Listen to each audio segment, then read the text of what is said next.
There she is. That work? Yep. Hey, Vicki. Hello. So, Vicki, is this your first Instagram live ever? This is like my first live thing ever in any capacity other than Zoom. All right. It's nerve-wracking, isn't it? A little, Yeah. but Yeah. fun. I'm just glad we didn't wear the same shirt today. I never thought of coordinating our outfits. That would have been super cheesy, but that's okay. Um, okay, so let's dive right into it then, Vicki. I think first we should just probably start by me asking you, are you in an earthquake? No. I'm like, what's the angle on these things? Hey, the real things. There you go. Uh, just I guess for people that don't know you, which I would assume there's a lot of people out there that maybe follow the Colts, but don't know you, have never met you. Just tell us briefly a little bit about yourself and specifically your history with the organization. Let's see. This is my 20th anniversary year, actually.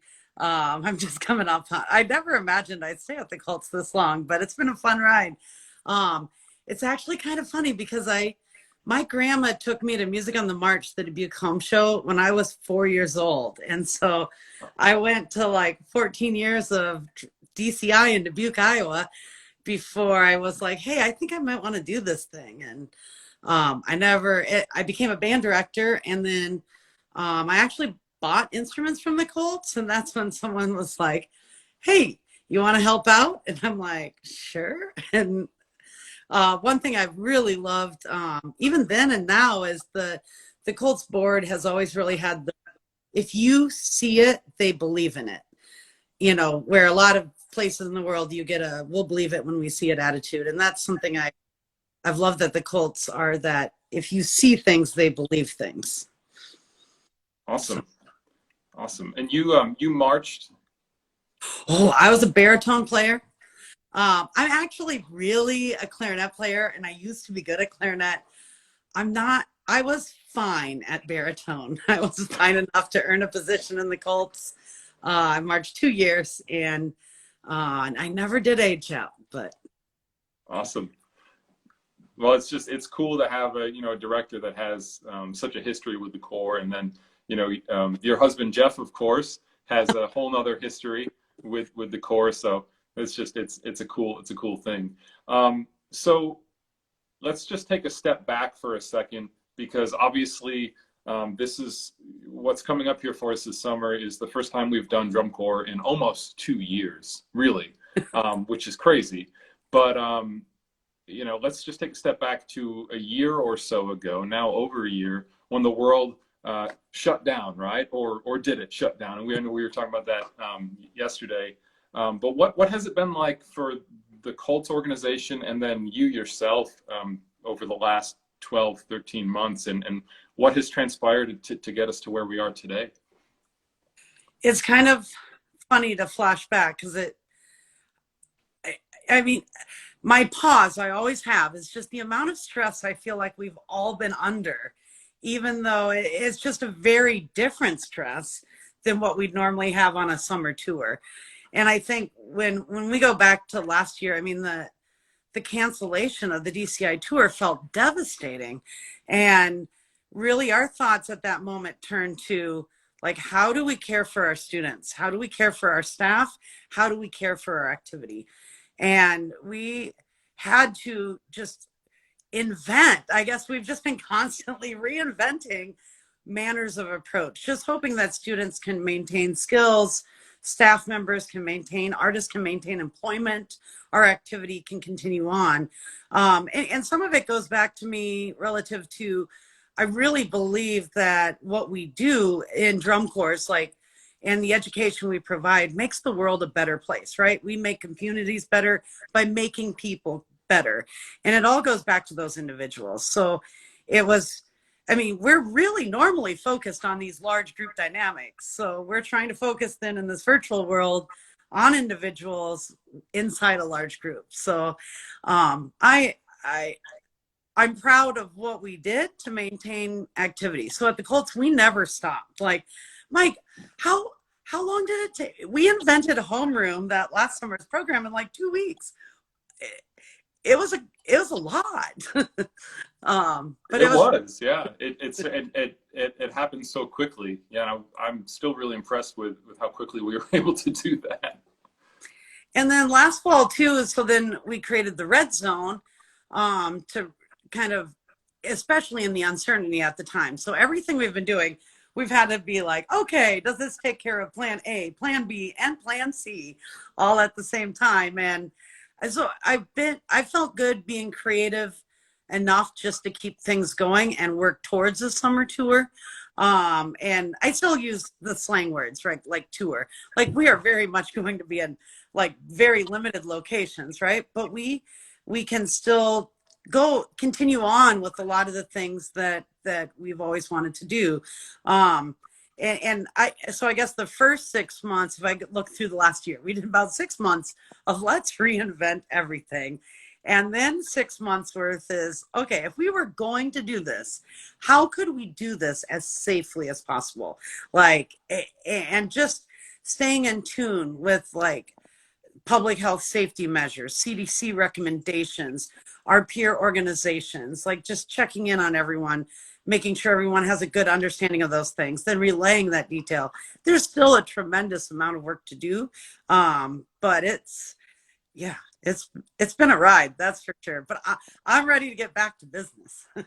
Oh, for sure. And I think that segues perfectly into our next talking point is I think part of the challenge just in talking to you through this whole process is finding something that works for everybody, but at the same time, letting everyone kind of do what's best for them. And when I say them, I mean each individual organization, because we all, we're in different areas of the country. We have different infrastructures and things.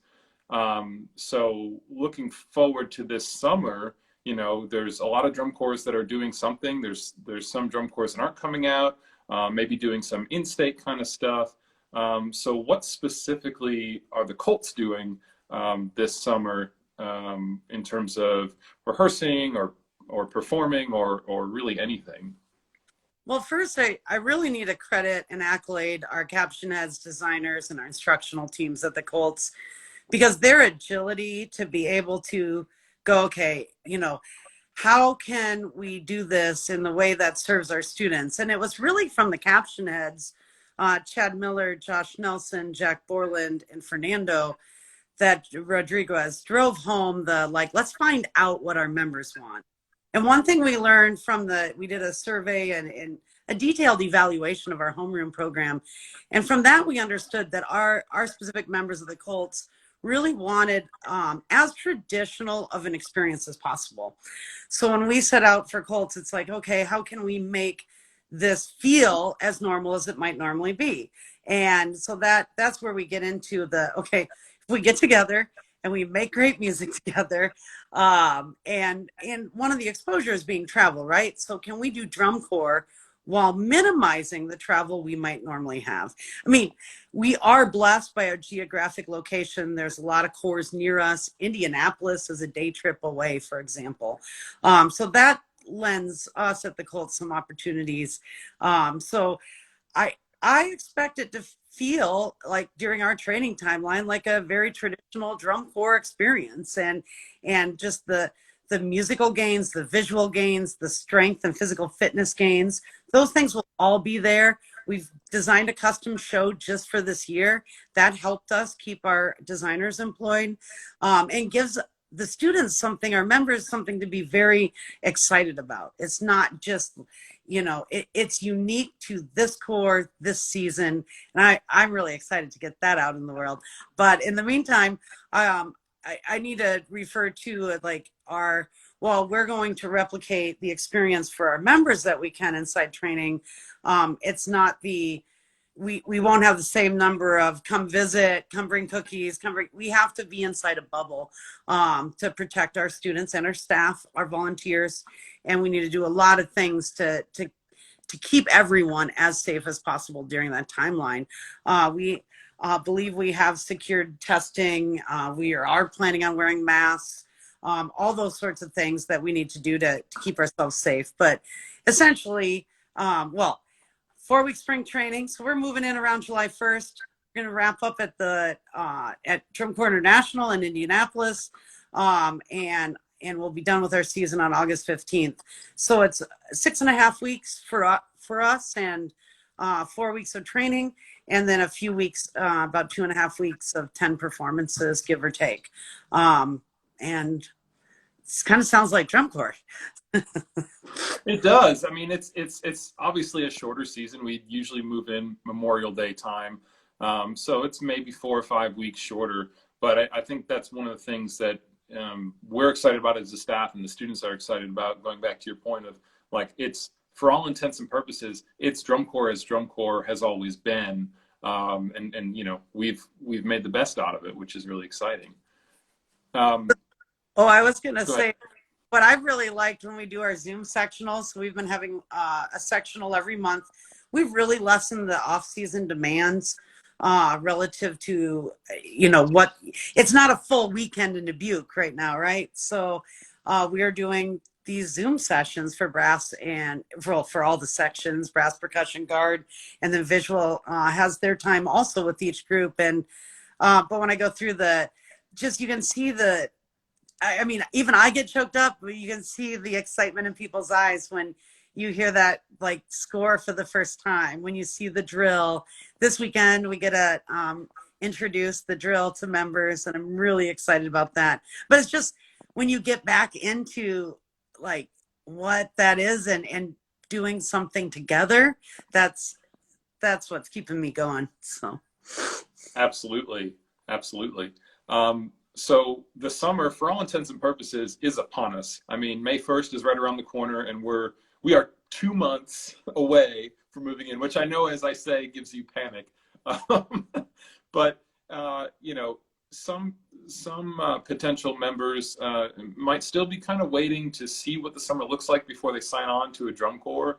We've been very fortunate to build a strong membership base, but you know, we at the Colts, like most other Drum Corps, are still filling spots, right? I mean, I know from a brass perspective, you know, we have a couple of spots in each section still that we're working on placing. But what does that look like in terms of membership? And maybe you can talk about our specific needs and how to get involved. well, I know a lot of students are in finals week this week, next week, and we do need at least two people on each instrument in the brass, 4 for guard and 2 in the pit. Battery is is essential with students in play at this moment.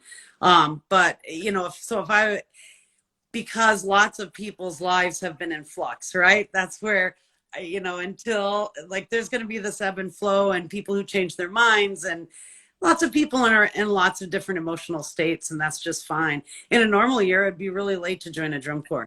In this season, there's Drum Corps spots out there, and there's a lot of great corps like the Colts and Colt Cadets still looking for members. For us, our audition process, the red zone is what we call it.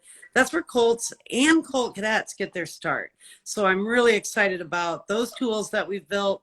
If you go to the website, colts.org, click join, click red zone, you get all the details. And the tools that we've built are students to use whether they earn a position or not. But I think right now, if anyone was wondering, like, should I do it this year? Should I do it next year? What this year lends is just a really exciting time to get back and get re-engaged. And for a lot of students, to get the opportunity this year, that lets them go into 2022, the 50th anniversary of DCI, as a veteran member. And that's significant anywhere, because those year-over-year involvements every year is unique, right? And leads to its own learnings, and that compounds upon itself. So, we do, so all brass instruments, especially tubas, like, we'd never say no to a tuba, and color guard, especially. A lot of color guard students, even in a normal year, right, would still be looking for a home this time of year, and it's not too late. But I'd say the time is to jump in now, and you've got even more time than normal to prepare for that July 1st move-in. Stop scaring me, Mike, though. Oh, no. Well, it's funny you brought up the word normal because we were just talking about this right with the leadership yesterday. And as I think as the last year progressed, we all were sitting around waiting for the switch to flip and for the world to get back to normal. And we all kind of had this realization recently where it's like, wait, we're living normal and the world is what it is, and we have to adapt to it. I do want to just draw out one thing you just talked about real quick, and that's Colt cadets. So for somebody that might be watching this that doesn't know, the Colts youth organization as intimately as obviously you and I do, you mentioned the Colts, which is of course our world-class core, and the Colt cadets, which is our open class core. Can you just talk briefly about the differences in those two organizations? Yeah, so for Colts, we do require an audition, and there's a baseline skill level that we expect for membership. Colt Cadets, where they're unique, is there is no audition. You got to want to be great, meaning follow directions. Like the staff will walk you through everything. They have an incredible instructional team, and you can't be mean. You need to be a team player. But what Colt Cadets provide is an access point to the activity for anyone who is a college freshman or younger, to get a first-year student, to get their feel for drum corps. So if you have always wanted to get involved but don't know what's best for you, what's great about Red Zone is our staff that works so closely together between Colts and Colt Cadets will help guide you to what's best for you, find the right instructor to work with you. And that's what, I mean, Colt Cadets will always have a special place in our heart because there is no audition. You want to be great, we'll help you. That's all we need. All you need is that spark, and we've got a home for you somewhere at the Red Team. And I think that you just hit on it, is that there is literally a spot for anybody that wants to be great in one of those two drum corps. All right, are you ready for just a couple lighthearted questions? Uh-oh, you didn't prepare me for these, Mike. Well, we kind of put out some feelers on social media over the last couple of days, and people are dying to know. Some people are dying to know what's the deal with your intense Pokemon Go skills. Well, once I started all the combat things, I mean, I know Justin Diaz, our trumpet tech, he loves that, but I've kind of switched to Angry Birds Blast, Dream Blast. So I've got through 6,000 levels. I had maxed out Candy Crush, Pokemon. I had a few thousand, and it's time. So that's awesome. And then of course I want to see if there's anybody that's watching this stream right now that might have a question for Vicki. Not to put Vicki on the spot, but let's put Vicki on the spot. So we'll wait just a second for that. But I'll say while maybe some people are typing questions that as a designer for the Colts, and I know I speak for the rest of the educational team and the design team, we're so thankful to have this organization. But all the way back to your point of keeping us all engaged and employed. I mean, the Colts haven't stopped paying the staff this entire time, which has been a blessing. So we literally have. I mean, you're being so nice, but you all have worked for it, right? It's like, let's figure out this technology. Let's do this. Let's try this. Let's use this new medium, and that's what's been fun. I mean, through COVID, I mean, that's where I'd sit and look back, and I guess at the very beginning, one thing too that helped frame that guidance was when we get to the end of this, what do we want to say we accomplished? And I think sometimes when you're just creating those things, like a year ago, we didn't know if we're asking the right questions. But I think those principles and those fundamentals, and then everyone on our educational team's creativity and willingness to get involved. I mean, I felt at first with some individuals, they're like, oh man, I'm not a tech person. Everyone has become a tech person in the. Oh yeah. Okay, we have some live questions here for you, Vicki. And the first one is, are the Colts and Colt Cadets bubbles combined or separate? Separate. Okay, so both drum corps will operate in a separate bubble that will not ever combine. What made you choose Colts when you came to march with them, and why did you stay? I guess I never really, it was just the Colts were my team, they're the team that was closest to me. So I never really considered going anywhere else. And I I guess I love the people. I've always loved the people, and I just kind of love people, but I love the Colts people. It really is about the people, isn't it? Yeah, I really think, and sometimes we don't talk about a lot when students pick a drum corps for them is what fundamental philosophy, what principles you like match what you personally feel. And I have to wonder as I reflect, I guess that's a really good question.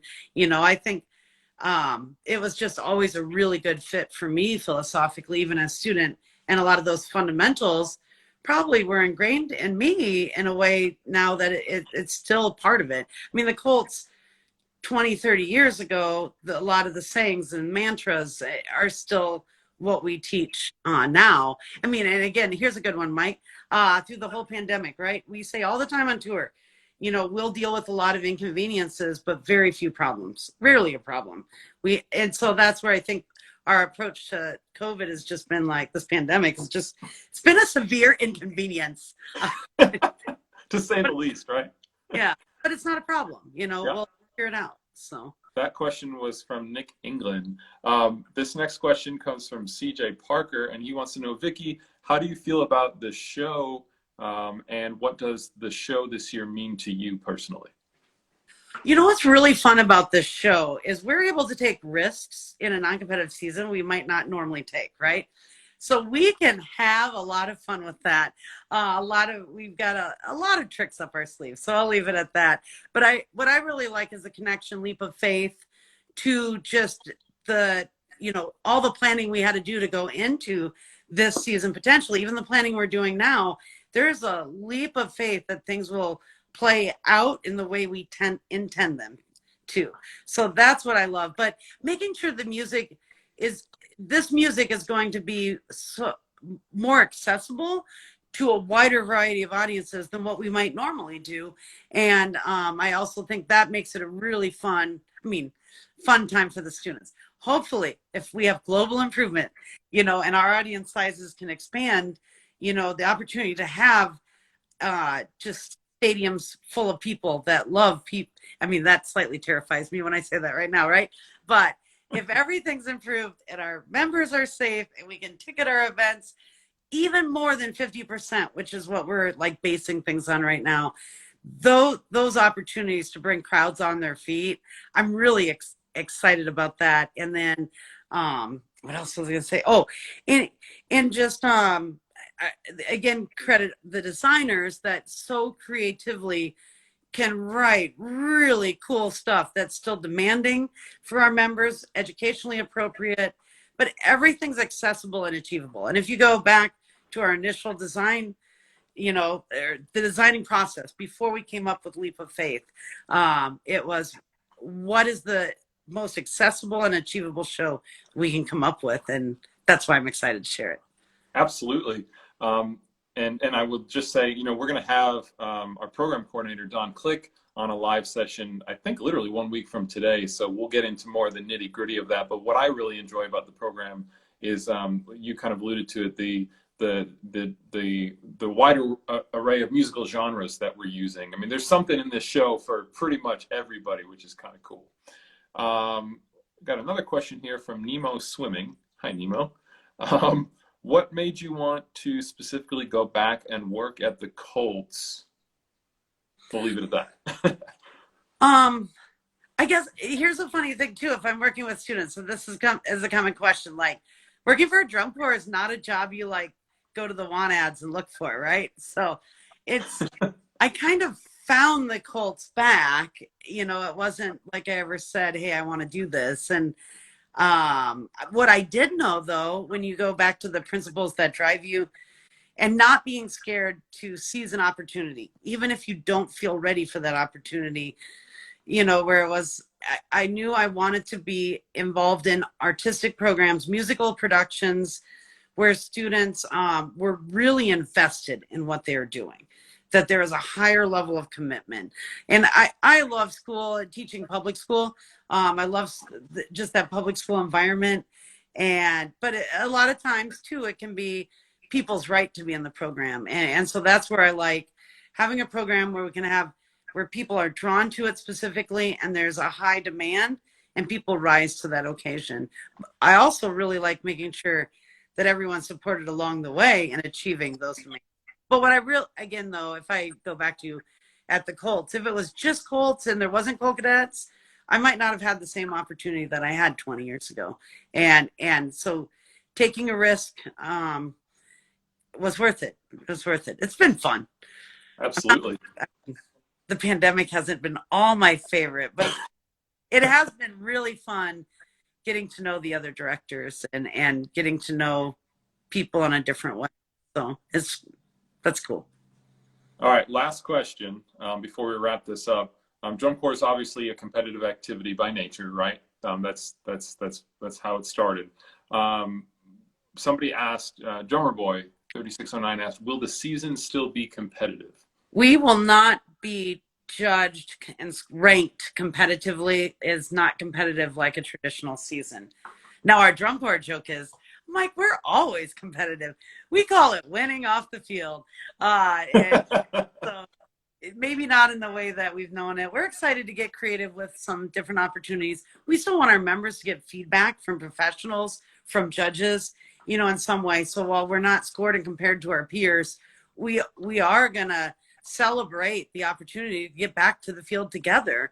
So it's really more of a collaborative event in a lot of ways. I mean, every drum corps has to be in their own bubble essentially, but that doesn't mean that we can't create these events and opportunities together that let people get back into that, like the pulse of live music, so to speak. So yeah, and I think it's reflecting on that question myself, it's are we being judged this summer? No. But to some degree, and let me know if you agree with this, what every drum corps has been doing since last March through this coming August will have some sort of an impact moving forward when drum corps returns to a true competitive activity. Am I right in that how I'm saying that? I think that's the frame of mind everyone's in. So that's my right.